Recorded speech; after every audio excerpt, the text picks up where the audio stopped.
भक्तों, आज हम श्री रुद्र संहिता द्वितीय खंड अध्याय 2 में शिव पार्वती चरित्र को जानेंगे।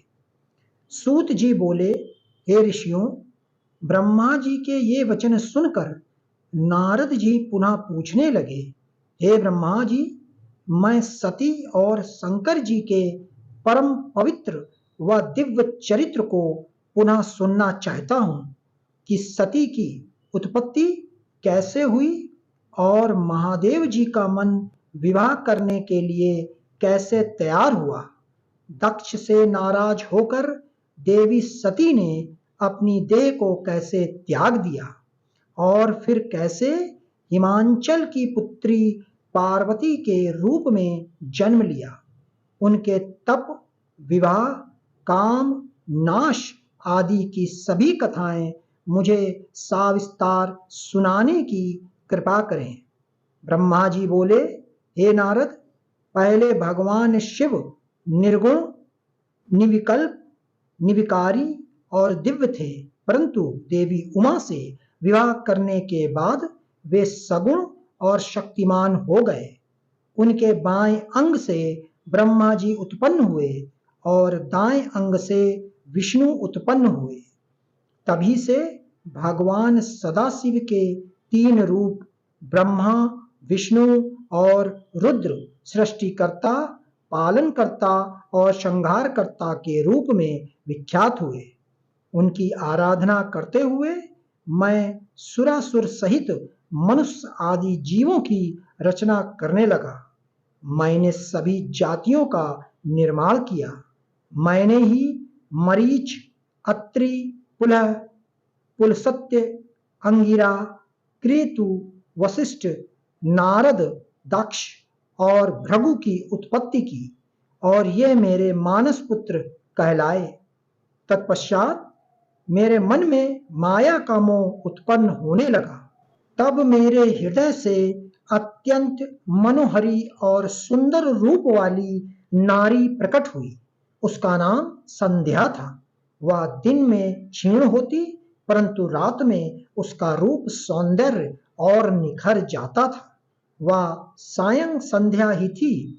संध्या निरंतर मंत्र का जाप करती थी। उसके सौंदर्य से ऋषि मुनियों का मन भी भ्रमित हो जाता था। इसी प्रकार मेरे मन से एक मनोहर रूप वाला पुरुष भी प्रकट हुआ। वह अत्यंत सुंदर और अद्भुत रूप वाला था। उसके शरीर का मध्य भाग पतला था। वह काले बालों से युक्त था। उसके दांत सफेद मोतियों से चमक रहे थे। उसके श्वास से सुगंध निकल रही थी। उसकी चाल मदमस्त हाथी के समान थी।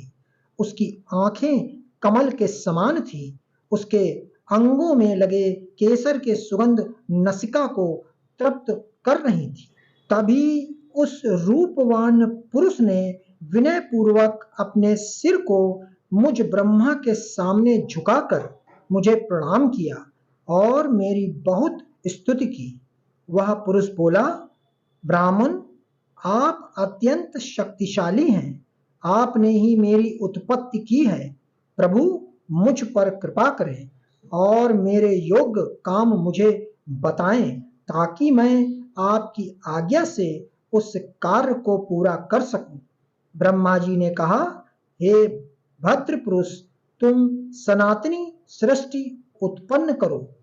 तुम अपने इसी स्वरूप में फूल के 5 बाणों से स्त्रियों और पुरुषों को मोहित करो। इस चराचर जगत में कोई भी जीव तुम्हारा तिरस्कार नहीं कर पाएगा।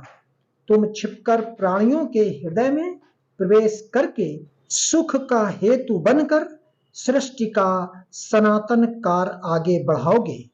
तुम्हारे पुष्पमय बाण समस्त प्राणियों को भेद कर उन्हें मदमस्त करेंगे।